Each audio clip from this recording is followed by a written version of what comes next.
மத்திய வங்கி ஆளுநருக்கு கிடைத்த விருது. கோவில் மண்டபத்தில் சடலமாக மீட்கப்பட்ட முதியவர். இளம் குடும்பஸ்தர் கொடூரமாக வெட்டி கொலை. கிளிநொச்சியில் இடம்பெற்ற பயங்கர சம்பவம்.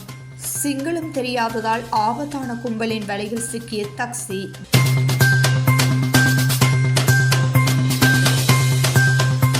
யாழ்ப்பாணம் அராலி வீரபத்திரர் கோவில் மண்டபத்திலிருந்து முதியவர் ஒருவரது சடலம் மீட்கப்பட்டுள்ளது.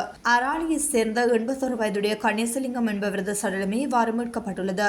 குறித்த நபர் நேற்று மதியம் வழிபாட்டுக்காக ஆலயத்துக்கு சென்றுள்ளார். இந்நிலையில் ஆலய மண்டபத்தில் உயிரிழந்துள்ளார். சடலமானது மீட்கப்பட்டு உடற்கூற்று பரிசோதனைக்காக யாழ்ப்பாணம் போதனா வைத்தியசாலைக்கு கொண்டு செல்லப்பட்டது. சடலம் மீதான மரண விசாரணைகளை திடீர் மரண விசாரணை அதிகாரி ஜெயபாலசிங்கம் மேற்கொண்டார். கிளிநொச்சியில் முற்பகை காரணமாக வெட்டிக் கொள்ளப்பட்ட நிலையில் ஆணொருவரின் சடலம் மீட்கப்பட்டுள்ளது. அக்கராயன் போலீஸ் பிரிவுக்குட்பட்ட ஸ்கந்தபுரம் ஈச்சக்குளம் பகுதியில் குறித்த சடலம் மீட்கப்பட்டுள்ளது. சம்பவ இடத்துக்கு சென்ற போலீசார் குறித்த நபர் வெட்டி கொலை செய்யப்பட்டுள்ளதாக தெரிவித்துள்ளனர். 24 வயது மதிக்கத்தக்க அதே பகுதியைச் சேர்ந்த கௌரிராஜன் கஜட் என்ற ஒரு பிள்ளையின் தந்தையான இளம் குடும்பஸ்தர் வெட்டி கொலை செய்யப்பட்டுள்ளார்.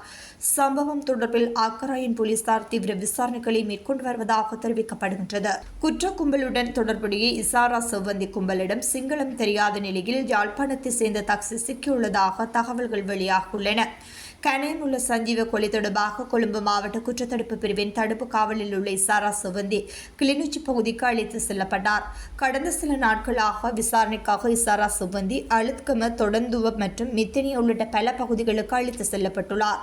இசாராவை 90 நாட்கள் தடுத்து வைத்து விசாரிக்க பாதுகாப்பு அமைச்சு கொழும்பு குற்றத்தடுப்பு பிரிவுக்கு அனுமதி வழங்கிய நிலையில் சஞ்சீவ கொலைக்கு பிறகு அவர் பல நாட்கள் மறைந்திருந்ததாக கூறப்படும் இடங்களில் ஆய்வு செய்ய அழைத்து செல்லப்பட்டுள்ளார்.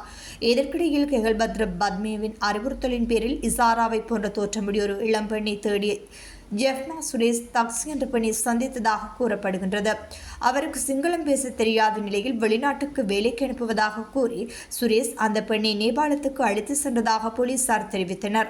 டாக்ஸிக்கு தெரியாமலேயே அவர் நேபாளத்துக்கு அழைத்து செல்லப்பட்டதாக கூறப்படுகின்றது. நேபாளத்தில் செவ்வந்தி கைது செய்யப்பட்ட போது டாக்ஸி மற்றொரு இடத்தில் கைது செய்யப்பட்டிருந்தமை குறிப்பிடத்தக்கது. 2025 ஆண்டுக்கான உலகின் சிறந்த வங்கி விருதுகளில் குளோபல் ஃபைனான்ஸ் சஞ்சிகை இலங்கை மத்திய வங்கியின் ஆளுநர் கலாநிதி நந்தலால் வீரசிங்கவுக்கு ஏதர விருதை வழங்கி கௌரவித்துள்ளது. உலகளாவிய ரீதியில் ஏற்படும் சவால் நிலைமைகளை கையாள்வதில் அவரது விவேகமான பணவியல் கொள்கை, நிதியமைப்பு மேற்பார்வை மற்றும் தலைமைத்துவத்தை அங்கீகரிக்கும் வகையில் இந்த விருது வழங்கி வைக்கப்பட்டுள்ளது. இலங்கை மத்திய வங்கியின் ஆளுநர் கலாநிதி நந்தலால் வீரசிங்க தலைமையிலான இலங்கை குழு கடந்த அக்டோபர் 13 முதல் 18ஆம் தேதி வரை வாஷிங்டன் டிசியில் நடைபெற்ற உலக வங்கி குழுமம் சர்வதேச நாணய நிதியத்தின் 2025ஆம் ஆண்டு கூட்டங்களில் கலந்து கொண்டது. இதனிடையே நடைபெற்ற 2025ஆம் ஆண்டுக்கான உலகின் சிறந்த வங்கிகளுக்கான விருதுகளில் இலங்கை மத்திய வங்கியின் ஆளுநர் விருது வழங்கி கௌரவிக்கப்பட்டமை குறிப்பிடத்தக்கது.